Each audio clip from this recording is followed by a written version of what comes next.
What if the anxiety, the mental fog, the feeling of being hijacked by your own thoughts are problems the ancient world simply didn't have, and the reason why has been hiding in plain sight for 2,000 years?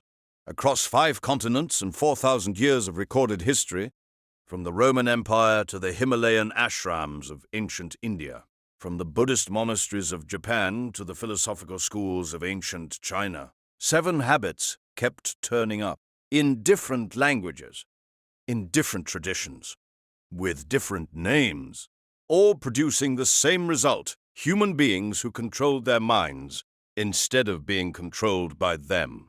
Today, I'm going to show you 7 ancient mystery habits to control your mind, validated by peer-reviewed research from Columbia University, the University of Texas, and journals including Frontiers in Human Neuroscience and PLOS ONE. These aren't productivity hacks. They are the daily mental disciplines of civilizations that forged extraordinary human beings without a single self-help book, and they left the record. You'll want to stay for habit number 4. It's the least known on this list. It comes from a tradition most people have never heard of, and the clinical data behind it is more specific than almost anything else here. If you want ancient secrets about healthy life and longevity, don't forget to like and subscribe.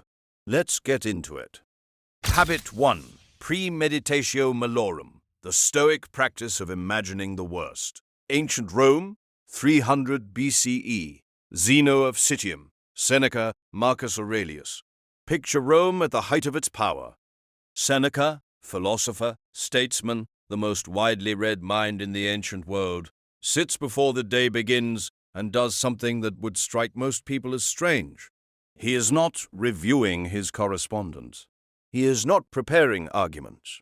He is deliberately imagining catastrophe, exile, poverty, the loss of everything he has built.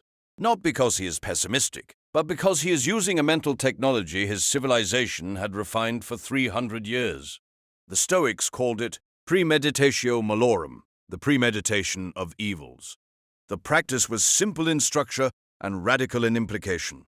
Before the day begins, you sit quietly and deliberately imagine the worst outcomes that could unfold, not to spiral into dread, but to rehearse adversity with intention, strip it of its power, and return to the present moment inoculated against surprise. Seneca put it plainly in his letters to Lucilius: "We suffer more often in imagination than in reality." The practice was the antidote, a controlled, voluntary confrontation with fear, conducted on your terms, at a time of your choosing, that ended not in panic, but in acceptance. What the Stoics built through centuries of observation, neuroscience has since mapped with precision. Randomized trials and neuroimaging studies now show that premeditatio malorum, framed in modern research as structured negative visualization, engages frontal executive systems while simultaneously dampening limbic threat circuits. The prefrontal cortex, the brain's seat of rational planning, is activated. The amygdala, the brain's alarm center, is quieted. The result is not suppression of fear. It is the genuine reduction of its neurological grip.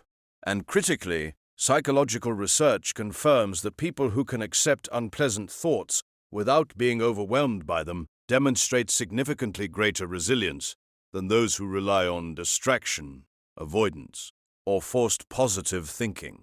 Seneca, writing from Rome 2,000 years ago, was not composing philosophy.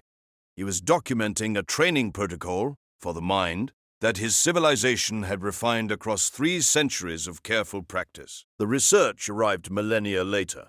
The protocol was already written. Habit 2. Wu Wei, the Taoist art of effortless non-striving. In ancient China, more than 500 years before the Common Era, a philosopher named Laozi recorded a concept so counterintuitive that it has been misread as passivity for 2 millennia. He called it Wu Wei, literally non-doing. And its prescription for the human mind was precise. Stop fighting what arises. Stop forcing outcomes.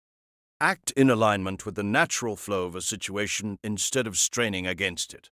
This was not laziness. It was a sophisticated observation about how the mind actually performs under pressure, and what happens to it when you chronically override that performance with force. Lao Tzu had identified something that modern neuroscience would take until the 21st century to measure. Brain imaging research published in Science Direct confirms that experienced meditators who practice non-striving awareness show measurable reductions in activation of the default mode network, the brain's rumination center, the very system responsible for repetitive negative thought, overthinking, and mental exhaustion. The paper is direct. The ancient Taoist ideal of effortless action is a trainable neurological state, not a poetic metaphor. It can be detected, mapped, and induced through practice. Separate research published in the journal Psychological Review confirms that chronic striving, the sustained effort to control, suppress, or override mental states, reliably amplifies the very thoughts and feelings it targets. The more forcefully you try to not think about something, the more dominant it becomes in your neural architecture. The Taoist master who counseled non-striving wasn't prescribing indifference. He was prescribing the precise neurological alternative to the mental exhaustion that modern life calls burnout. And he was doing it 2,500 years before we had a word for what he was describing. Habit 3. Pratipaksha Bhavana, the ancient Indian art of the opposite thought. Somewhere in ancient India, approximately 1600 years ago, a philosopher named Patanjali condensed centuries of accumulated mental science into a single aphorism. Yoga Sutra 2.33, Vitaka Badhane Pratipaksha Bhavanam.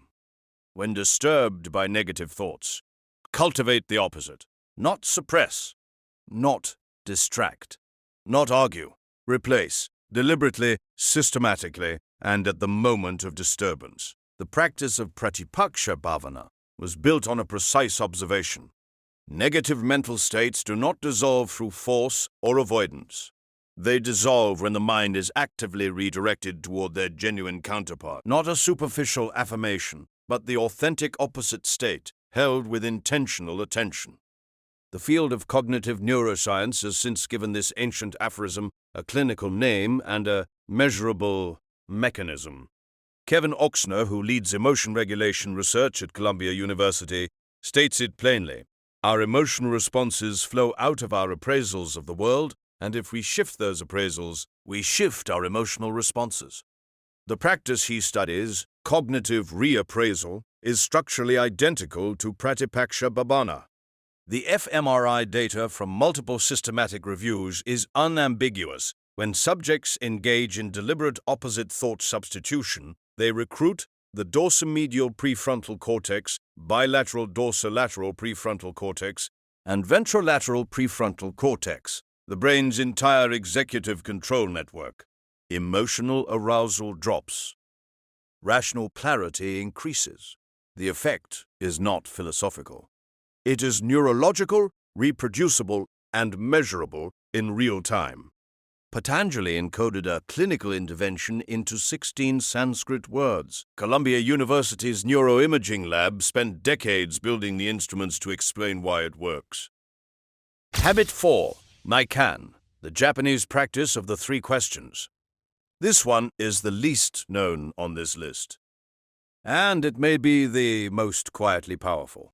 In Japan, a Buddhist practitioner named Isshin Yoshimoto developed a structured self-reflection method he called Naikan, meaning, in Japanese, to see oneself with one's own eyes. The practice was built on 3 questions, asked about every significant relationship in one's life for a specific period of time. First, what did I receive from this person? Second, what did I give to this person? Third, what trouble or difficulty did I cause this person? That's it.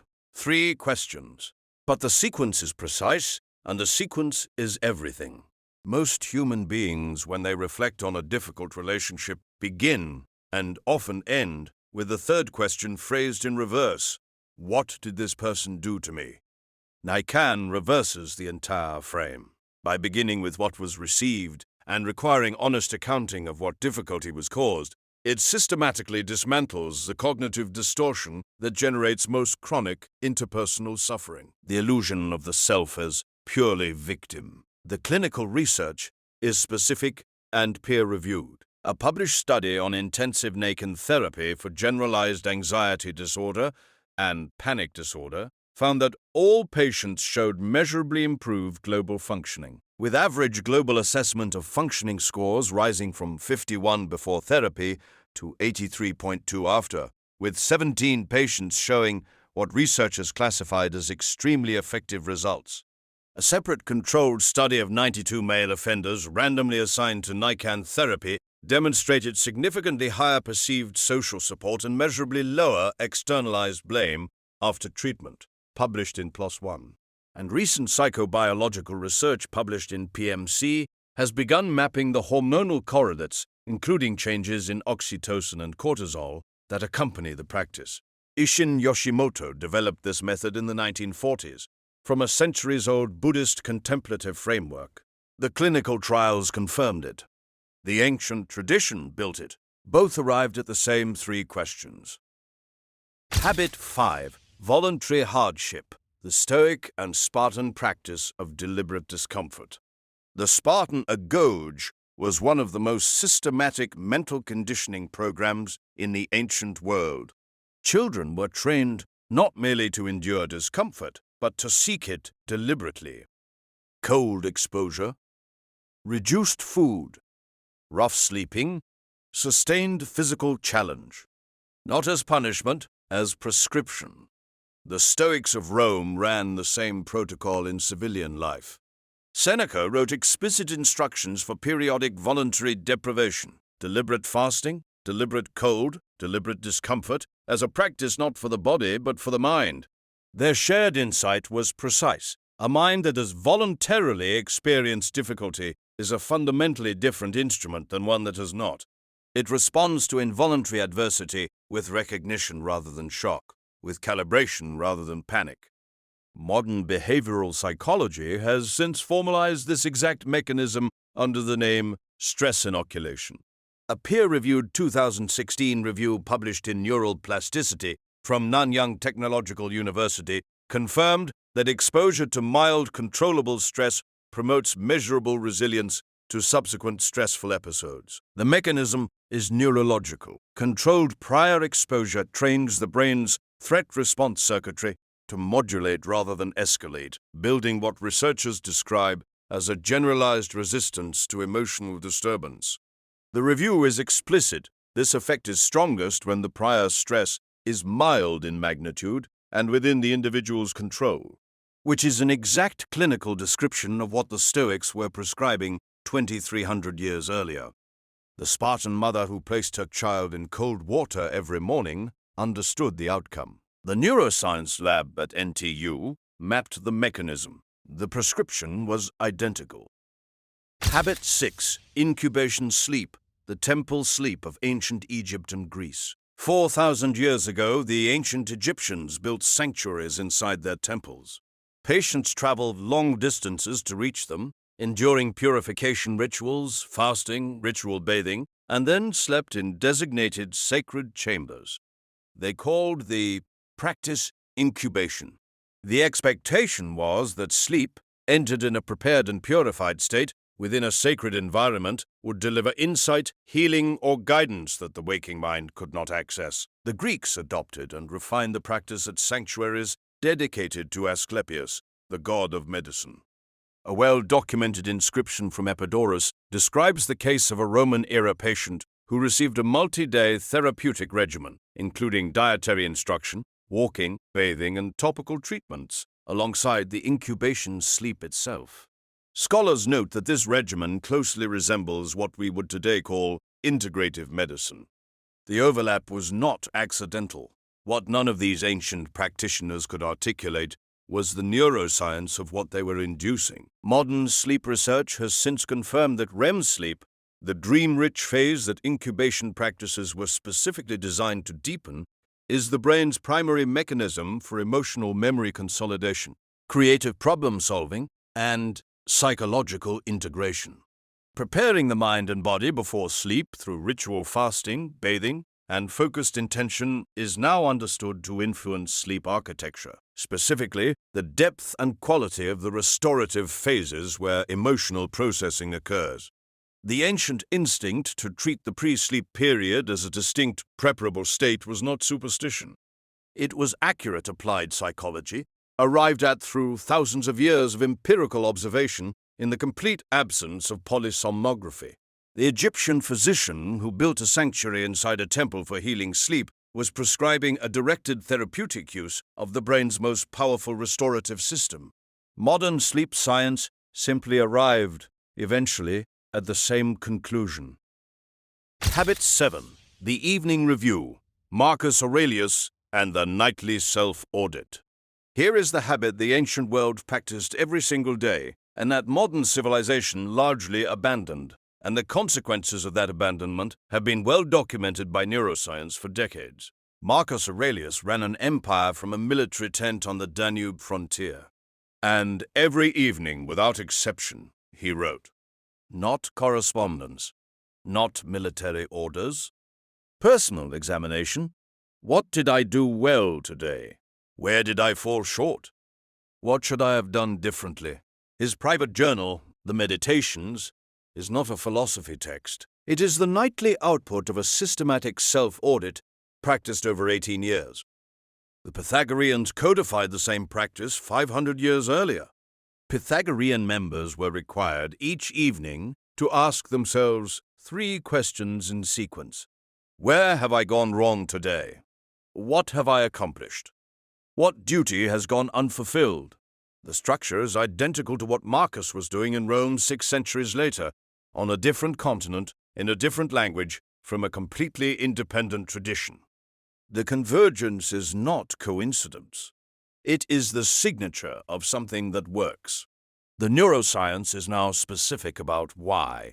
Dr. James Pennebaker's research at the University of Texas demonstrates that expressive writing, putting thoughts and experiences into structured language, increases activity in the anterior cingulate cortex and hippocampus, the brain regions essential for self-awareness and memory consolidation. Regular practice strengthens the neural pathways associated with rational self-monitoring, producing what researchers describe as measurable neuroplasticity. The brain literally rewiring toward greater control over its own states, one evening at a time.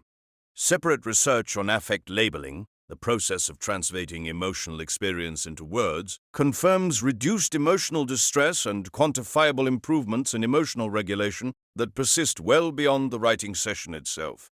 Marcus Aurelius did not know about the prefrontal cortex. He knew what the evening audit produced in a man who practiced it for 2 decades versus one who didn't, and he never missed a night. 7 habits. 4,000 years of documented practice across civilizations that shared no language, no neuroscience journals, no MRI machines, and no clinical trials. And yet, independently, through careful daily observation, accumulated across generations, they identified the same fundamental truth, that the human mind has its own extraordinary capacity for self-regulation and self-mastery, and that specific daily practices activate that capacity with a precision no supplement can replicate. Modern science did not discover any of this. It confirmed it. One peer-reviewed study at a time. Drop a comment and tell me which habit you're starting this week. I read every single one. Don't forget to like and subscribe for more ancient life secrets. We are just getting started.